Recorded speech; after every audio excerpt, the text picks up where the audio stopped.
All Nations Worship Assembly. He used church funds to buy luxury cars and other items, and also to pay off his personal credit card. My goodness, y'all know what I say here, man. He said, lock them up.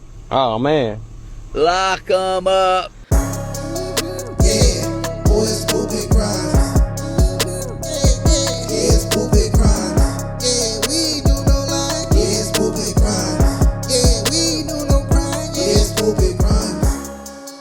When money is the motive, even the church is not safe. Let's talk about it on Pulpit Crimes. I'm your host, Chris, and we got an interesting story. Look, I want to get right into it. I want to share my screen, let you listen for yourself what is happening. Let's get into it. Let's talk about it here.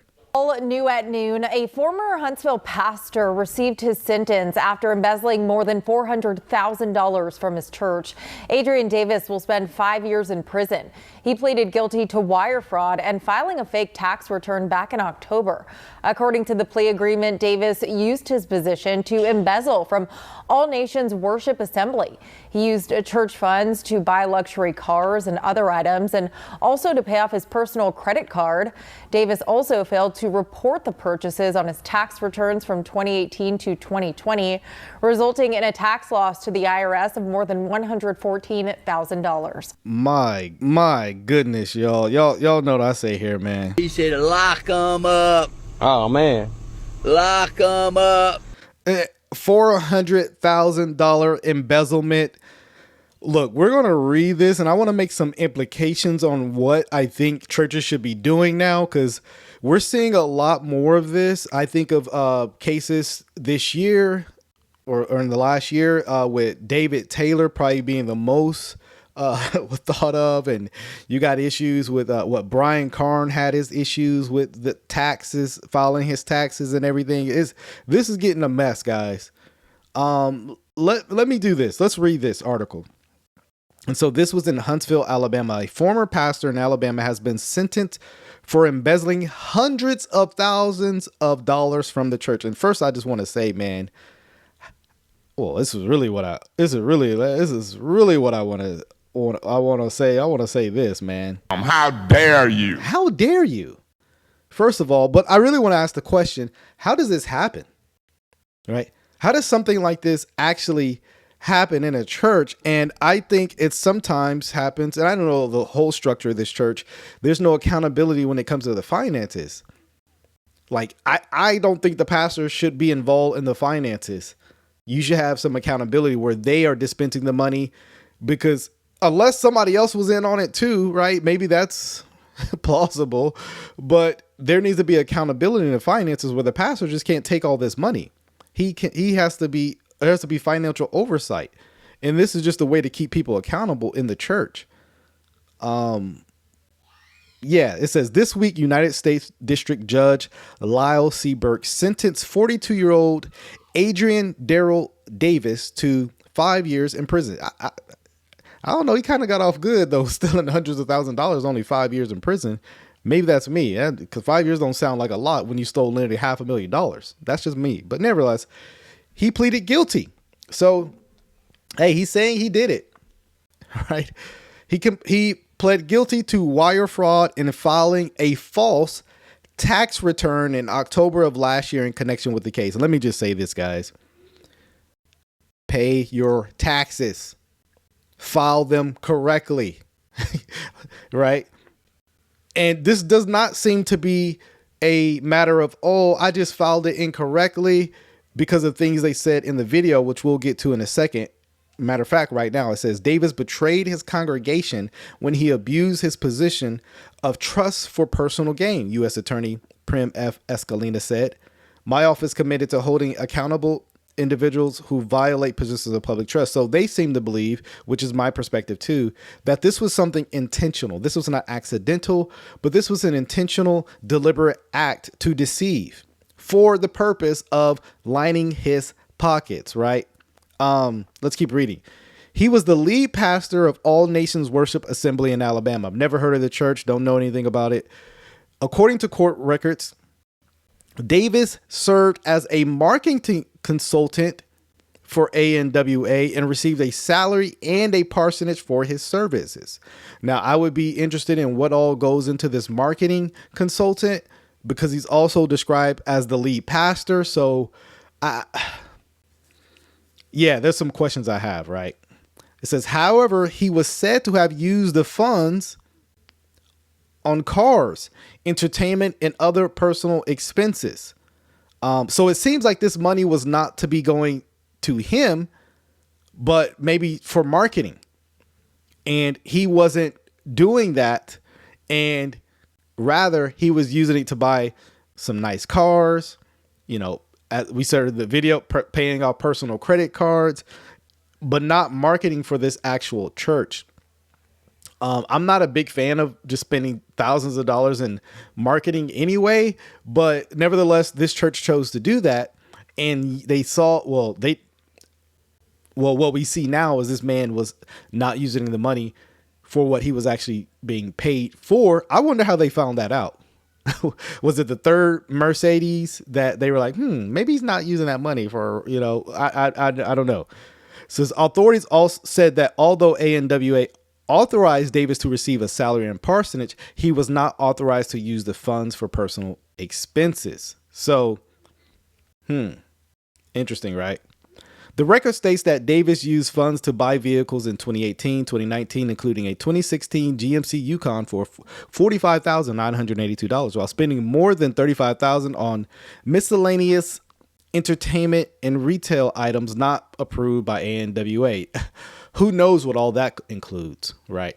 $35,000 on just entertainment miscellaneous. I have no clue what that even means. Is it just Top Golf, right? Is it basketball games? Nobody has we don't have a clue. I'm sure they know. Davis is also accused of using more than, this is a lot of money he's just using for other expenses. More than $24,000 of ANWA funds to pay for a mortgage on his home for his mother, and using funds to pay off personal credit cards, including $117,000 to American Express, and wiring money from the church's bank account to Amex. How does this guy have $117,000 worth of debt? That's my first question. Like, bro, what are you doing? Two, okay, he's being paid for marketing. He's being paid to be the pastor. Why does he have access to the personal bank accounts of the church? Because in my estimation, only the people in finance should be.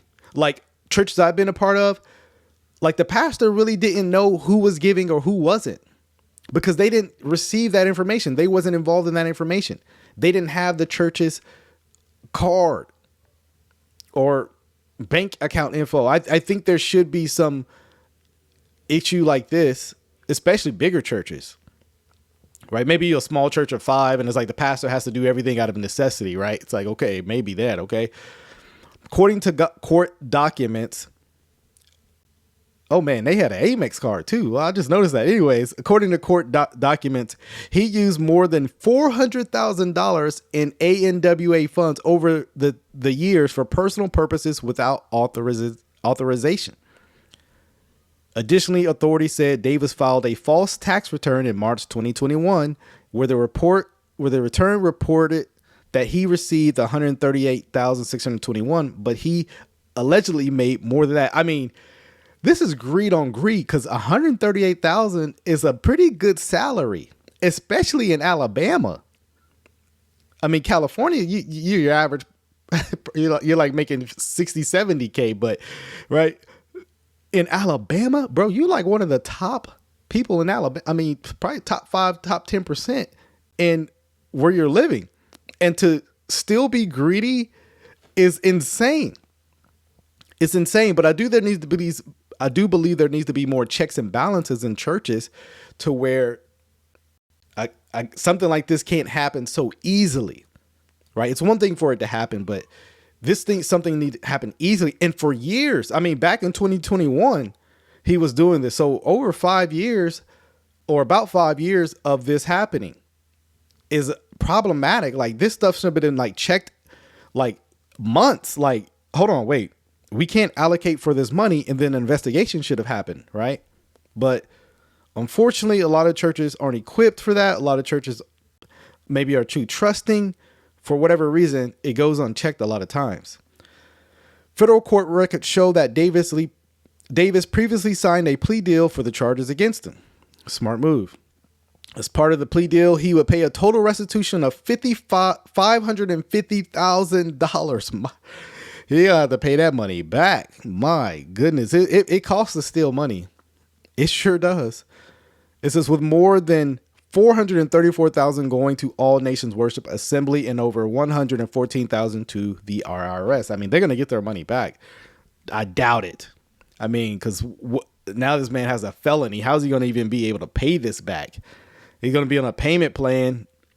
And if that payment plan isn't even halfway reasonable, he's going to get revoked and probably go back to jail. I mean, but I'm not saying this to feel sorry for him, or I'm just accounting the reality of what's probably going to happen. I mean, getting a job with a felony, especially with stealing money, I mean, it's going to be very, very difficult now. Working in the church spaces, unless you don't tell them, which they probably should be doing a background check. If they do, they see that, they're going to be like, yep, no way. Adrian Davis stole funds from his parishioners and filed false tax returns to conceal his crime. Kristen A. Eucnid says, so it seems like he was taking the money and then paying off the debt he accrued with all this. As with the IRS criminal investigation team and agents are dedicated to ensuring the individuals who hold positions of trust within the community and use those positions to participate in fraudulent financial activities are held accountable. Here's my speculation, guys. Just kind of from what we're seeing over the past year, I do think, unfortunately, we are going to see more of this kind of thing. I don't say this as some hope, but I do think IRS teams are investigating more into churches, and they're looking at some of these larger churches. This isn't not to say it doesn't happen in smaller churches, and they're investigating some of these things where pastors have these expensive clothes and expensive houses and expensive cars, and they're saying, something doesn't add up, right? I stand for it, right? These churches asking for $1,000 seeds and accruing all this money off some of the poorest backs of their congregation. I think it's despicable and deplorable, and it shouldn't be happening. And so we're going to be looking into this. We're going to be reporting on all the cases that we see where there's fraud going on, manipulation. There's tax schemes, right, going on. And so I definitely should have done something with Brian Karn. The excuses he made was despicable, but the man pled guilty. He'll serve his time. He'll do his time. And hopefully this is a lesson he learned that, hey, you can't be stealing from church. You can't be stealing from God's house, God's people, the members. I mean, they are trusting you in a position of leadership, but it's like I said in the beginning, when greed is rooted in the leadership's heart, even the church and the church members are not safe. Thanks for watching today's video of Pulpit and Crime. If you enjoyed today's video, make sure you leave a like button. Go ahead and subscribe, and let's talk about it in the comment section. Peace.